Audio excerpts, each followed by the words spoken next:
إن الحمد لله نحمده ونستعينه ونستغفره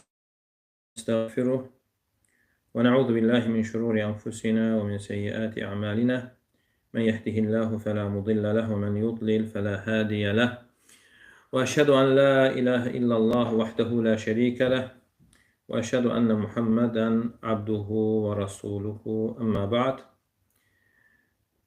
Tövhid kitabının tövhid haqqında götürdük. Tövhidin fəzilətini, bəzi fəzilətlərini götürdük. Və həmçinin tövhid kitabını başlamazdan əvvəl tövhidin, yəni mahiyyəti, yaradılışın əsas elə hikməti, yəni tövhiddir. Allah Teala buyurur: "Və mə xalaqtul cinnə vel insə illə liyəbudun." Yəni mən cinləri və insanları yalnız mənə ibadət etmələri üçün yaratdım. Yəni bu ayə onu bildirir ki, insanların yaradılışından əsas qayə, əsas hikmət Allah Teala'nı ibadətdə təkləşdirməkdir.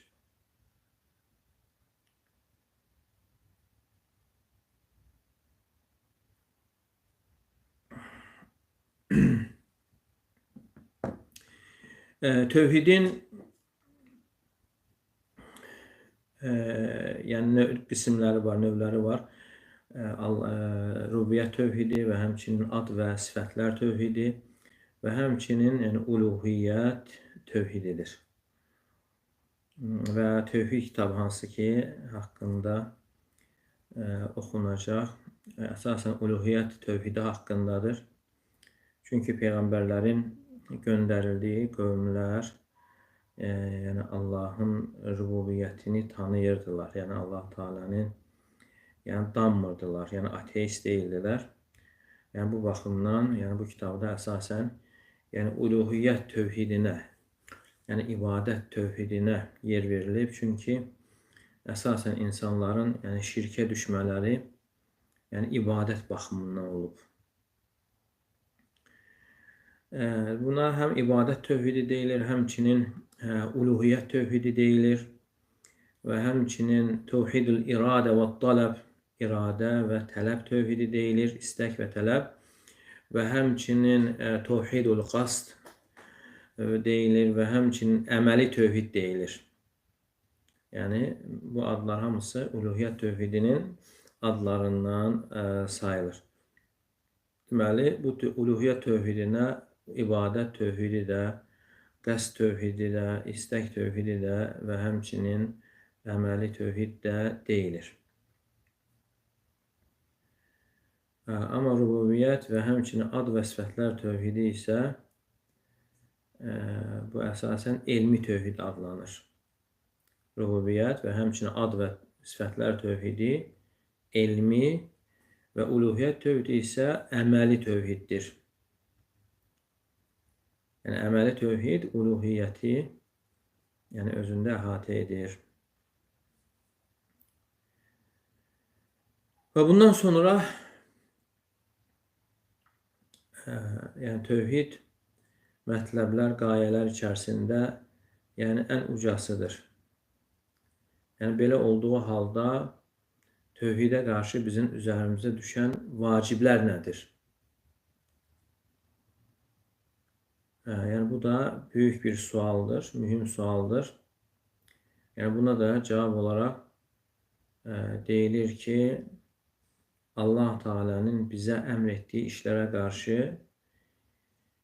üzərimizə 7 məsələ düşür. Onlardan birincisi bilməkdir, öyrənməkdir. Yəni Allah Teala'nın bizə etdiyi əmrləri öyrənmək və əmrlərin də içərisində ən ucası, ən əzəmətlisi tövhiddir. Və həmçinin Allah Teala bizə namazı əmr edib, orucu əmr edib, zəkatı əmr edib, valideynlərə yaxşılığı əmr edib.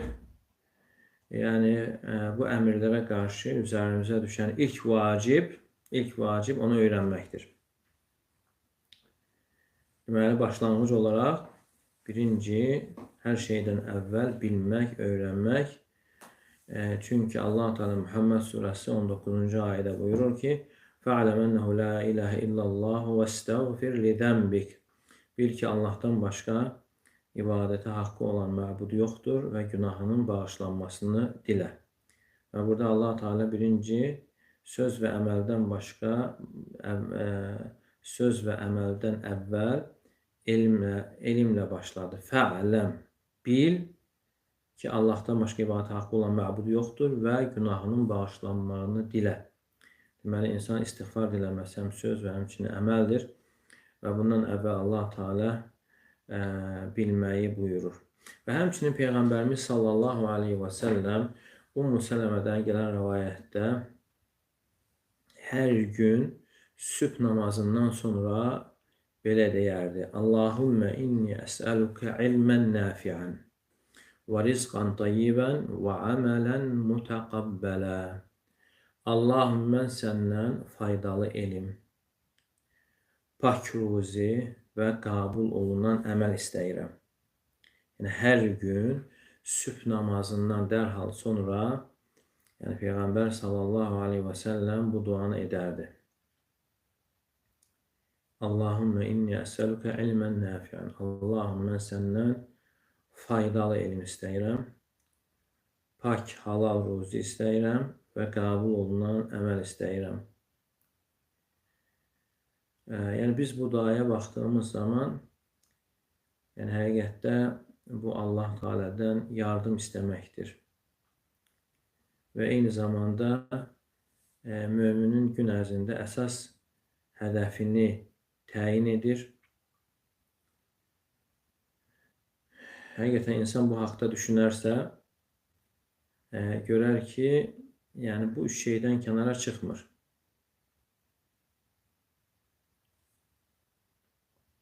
Faydalı elm, halal ruzi və qəbul olunan əməl. Faydalı elm, halal ruzi və salih əməl. Yəni Peyğəmbər sallallahu aleyhi və səlləm hər gün sübh namazından sonra bunu oxuyardı. Bu duanı deyərdi. Nə ilə başlayardı? Birinci duasında elm keçir. Səndən faydalı, mənfəətli elm istəyirəm. Yəni bu da onu bildirir ki, müsəlmanın elə ilk maraqlandığı məsələ elm olmalıdır. Və günün əvvəlində elə ən birinci məsələ elə elmdir. Həmçinin bütün günlərində. Elm əməldən əvvəl gəlir. Elm sözdən əvvəl gəlir. Elm qazancdan əvvəl gəlir. Çünki bizim salih əməlləri etməyimiz elm olmasa mümkün deyil. Və həmçinin doğru söz söyləməyimiz, halal qazanc əldə etməyimiz üçün insanda elm olmalıdır. Əgər insanda elm olmasa, onda insan salih əməllə salih olmayan əməli seçə bilməyəcək, ayıra bilməyəcəkdir. Və həmçinin doğru sözlə doğru olmayan sözü ayıra bilməyəcəkdir. Və halal ruzi ilə haram ruzini, halal olmayan ruzini ayıra bilməyəcəkdir. Yəni elm sayəsində insan yaxşı ilə pisi ayıra bilir, haqla batili ayıra bilir. Deməli, günün əvvəlində əsas birinci insan elmlə başlamalı və buna görə də bütün Allah Teala'nın vacib etdiyi işlərə qarşı üzərimizə düşən ilk vacib onu öyrənməkdir, bilməkdir. Həmçinin tövhid məsələsində də birinci onu bilməyimizdir. Və Allah Teala bunu əmr edir. Fe'lem ennehu la ilahe illallah. Bil ki, Allah'tan başqa ibadətə haqqı olan məbud yoxdur. Yəni Allah Teala tövhidi öyrənməyi əmr edir. Fe'lem, bil, öyrən. Yəni bir çox insanların halına baxdığımız zaman bir çoxları artıq tövhidi öyrənməkdən qəflətdədir. Tövhidi öyrənmir, tövhidlə maraqlanmır. Və bəzən insan kənar məsələlərlə maraqlanır,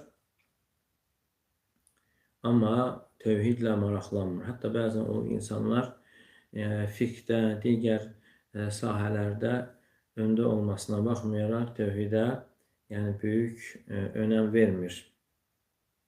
və bu da özü özlüyündə böyük bir müsibətdir. Çünki Allah Teala səni, hər birimizi bu tövhid üçün yaratmışdır. Ona görə bundan, yəni qafil olmaq, Allah Teala'nın yaratdığı əsas qayədən insanın qafil olması bu özü özlüyündə böyük bir müsibət sayılır.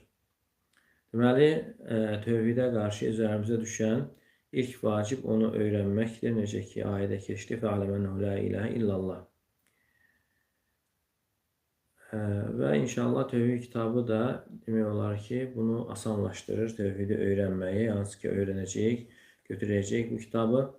Yəni, bu məsələləri öyrənməyimizə yardım edəcəkdir. Yəni, açıq aydın dəlillərlə, Quran və sünnədən qaynaqlanan dəlillərlə öyrənməyimizə səbəb olacaq. Və bundan sonra da insan bunu davamlı olaraq öyrənməli, davam etdirməli, qəflətdə olmamalı və deməməlidir ki, artıq mən tövhidi bilirəm və bununla kifayətlənsin. Çünki başqa elmlər elədir ki, insan o elmi öyrəndikdən sonra başqasına keçir. Amma tövhid elmi elədir ki, insan onunla bərabər başqasına keçir. Yəni, tövhid elmini öyrənmək davamlı olmalıdır.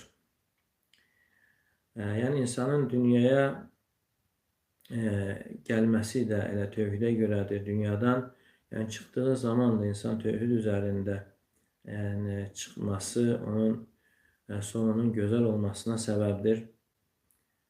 Əgər insan tövhid üzərində yaşayıb, tövhid üzərində ölərsə, ən böyük səadəti, xoşbəxtçiliyi əldə etmiş olur.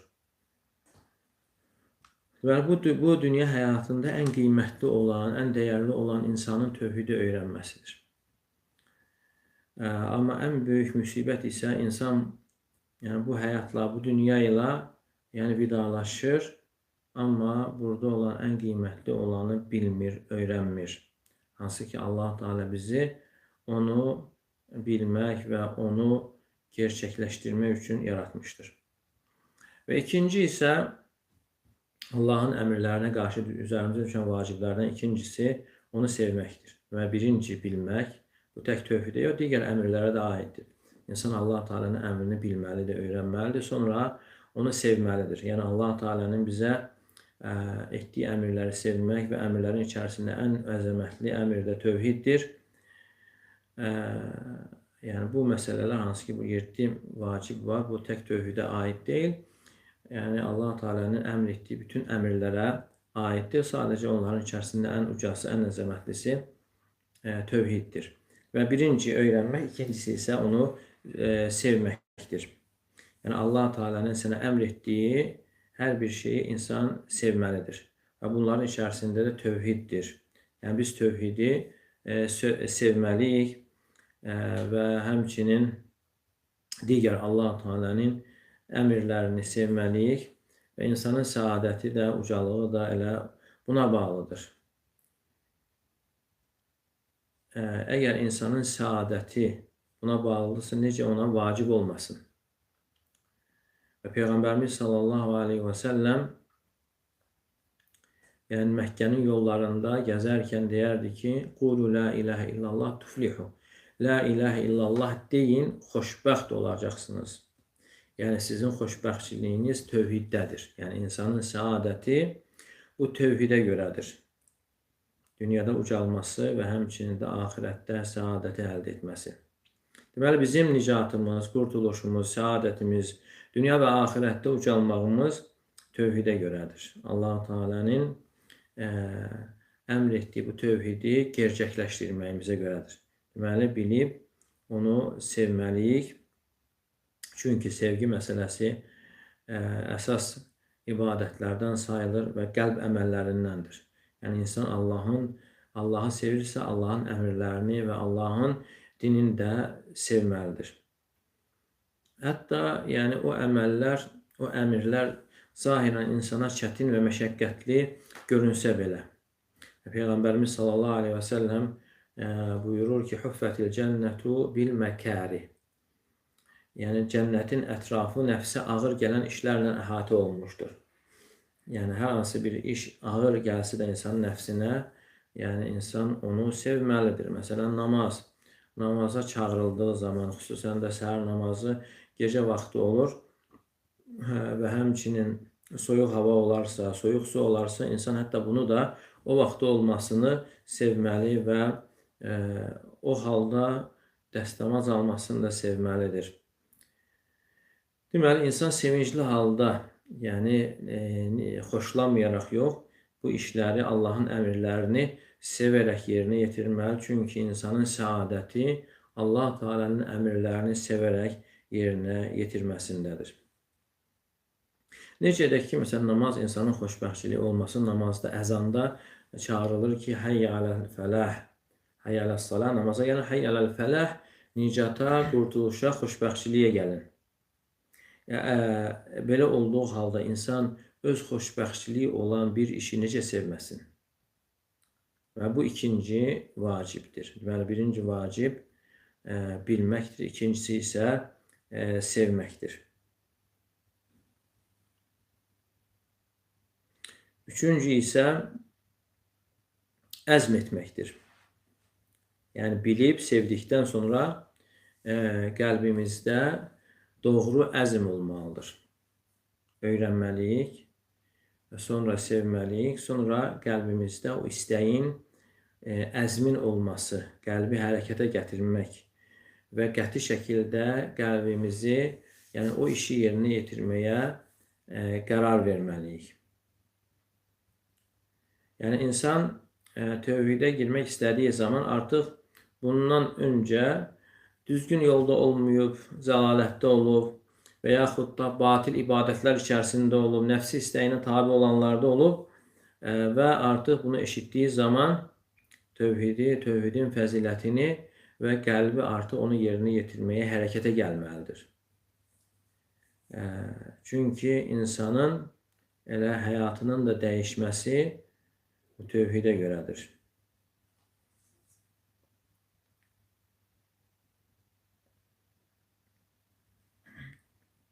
Yəni, bəzən insan əzm edir, müəyyən maniyələr olur və insanın qorxmasına səbəb ola bilir. Əgər mən başlasam, bütün həyatım dəyişə bilər və yaxud da digər müsibətlər gələ bilər. Hətta yəni, kafirlər də, müşriklər də belə deyirdilər. İnnəqul illə ətərəkə bə'du əlihətinə bisu. Yəni, biz belə görürük ki, bizim ilahlarımızın bəziləri sənə pisliklə toxunublar. Yəni, şeytan belə vəsvəsələrlə gəlir ki, insan Allahın əmrlərini yerinə yetirməyə qəti addım atmasın. Və buna görə insan Allah Teala'nın əmrini bildikdən sonra sevməli və sonra qəti qərar verməli və tərəddüd etməməlidir. Və bundan sonra isə gəlir, dördüncü vacib isə əməl etməkdir. Artıq bildin, sevdin və qəlbində əzm etdin və bundan sonra gəlir artıq əməl. Və başla, tövhidə əməl et, dini Allaha aid et, yəni Allah Teala'nı ibadətdə təkləşdir, ibadəti, itaati yalnız ona yönəlt və başqasını çağırma, yalnız ondan istə və yalnız yardımı ondan istə və ibadəti Allahdan başqasına çevirmə. İbadət gərək xalis Allah üçün olsun, şəriki olmayan tək Allah üçün və həmçinin Allah Teala'nın ad və sifətlərində təkləşdir, tövhidə əməl et və həmçinin təfsilatı da öyrənməyə çalış. Bəzən olur ki, insanlardan bəziləri artıq bilir, sevir, əzm də edir. Sonra dördüncü məsələyə gəldiyi zaman, əməl məsələsinə deyəcək, mənim haqqımda filan kəslər nə deyəcək? Əgər mən tövhidə başlasam və digər əməlləri tərk etsəm, deməli, bu məsələlər mühümdür. İnsanın bilməsi, sevməsi, sonra əzm etməsi, sonra artıq kiminsə qınağına fikir vermədən insan yəni əmələ başlamalıdır. Əmələ başlamalıdır.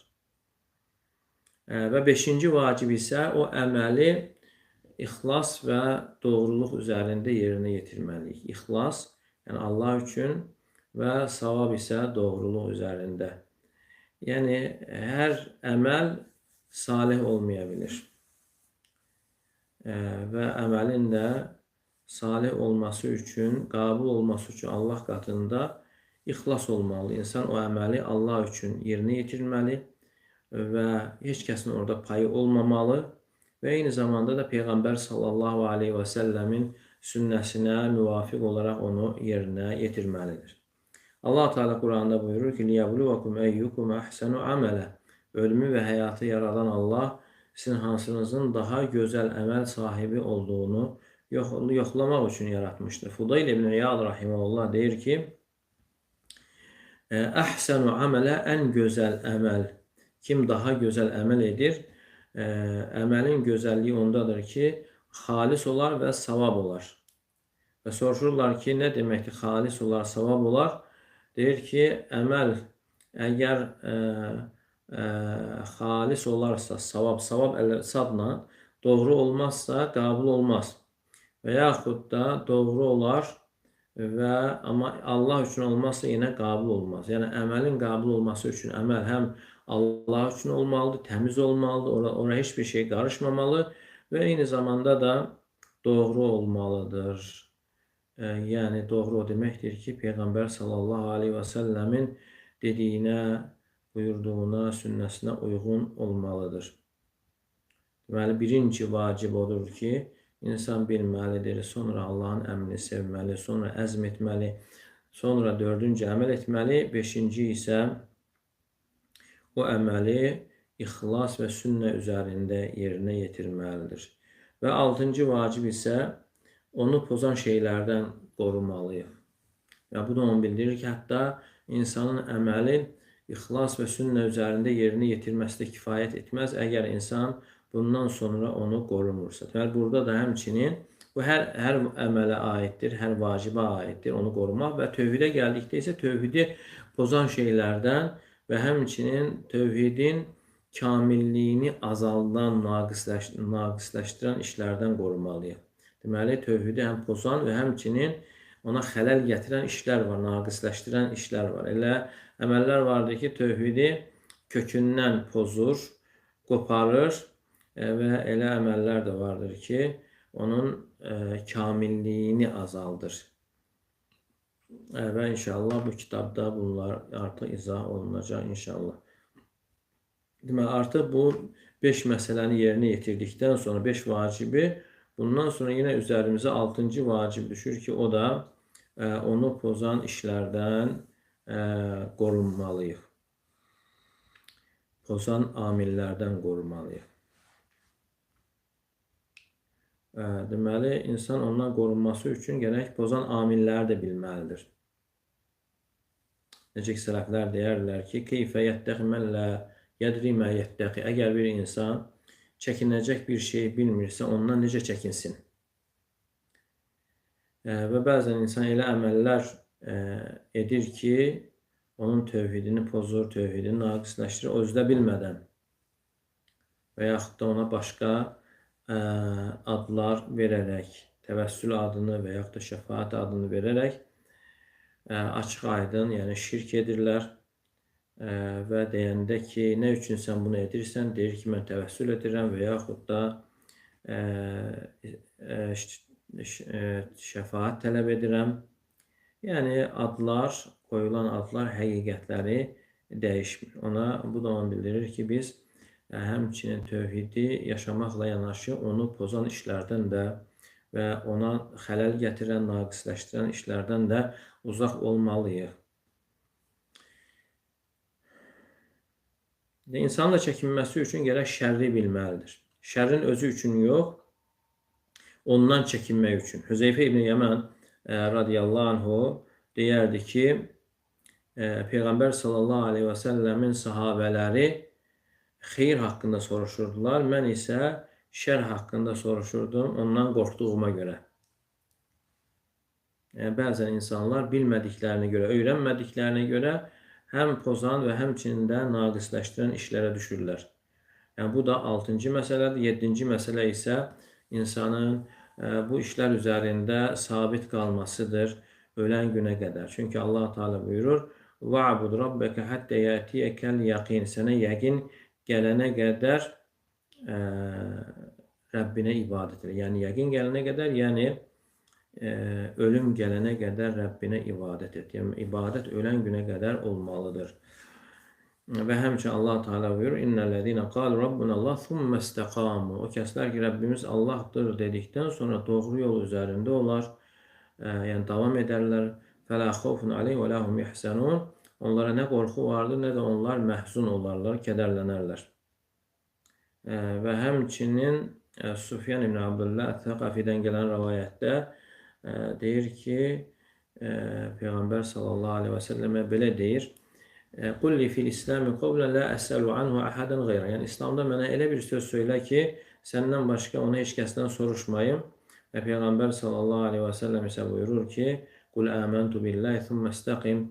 Allaha iman gətirdim, sonra doğru ol. Yəni insan iman gətirdikdən sonra Allah Teala buyurduğu əmrlər üzərində olmalı və qadağalardan yəni çəkinməlidir. Yəni insan ölüm gələnə qədər bunun üzərində davam etməlidir. Ona görə bu vaciblər olduqca mühümdür. Ona görə onlardan birinci vacib insan öyrənməlidir.